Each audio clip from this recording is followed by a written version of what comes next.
Cənubi Qafqazda, xüsusilə Ermənistan-Azərbaycan danışıqlarında dinamikanın bir qədər artması Rusiya və Amerika münasibətlərinin yeni bir mərhələyə qədəm qoymasıdır. Ermənistan da çox tələsir ki, Azərbaycanla arasında sülh müqaviləsi imzalansın və Rusiya Cənubi Qafqaza yenidən həmlə edib, yenidən diktə edən tərəfə çevrilməsin.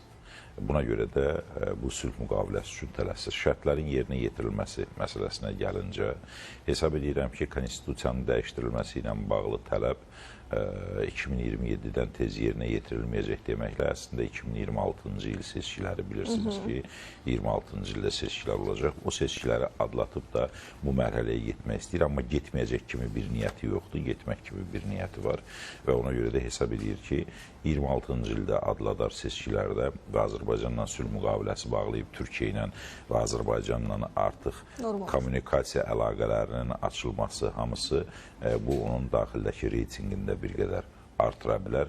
Ermənistanın tanınmış 29,8 min kvadrat kilometr ərazisini itirməmək şərti ilə sülh müqaviləsinə getməklə içəridə reytinqini bir qədər artırar və Cənubi Qafqazda barış və sülh üçün də ciddi addım atmış olar.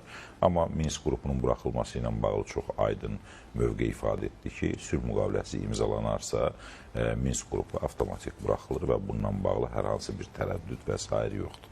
Yeri gəlmişkən də Azərbaycan Prezidenti Cənab İlham Əliyev də Minsk qrupu ilə bağlı Ermənistana olunan yardımlar və hər üç Minsk qrupunun həmsədri olan dövlətlərin Ermənistana dəstək verdiyi ilə bağlı mövqedə ifadə etmişdi.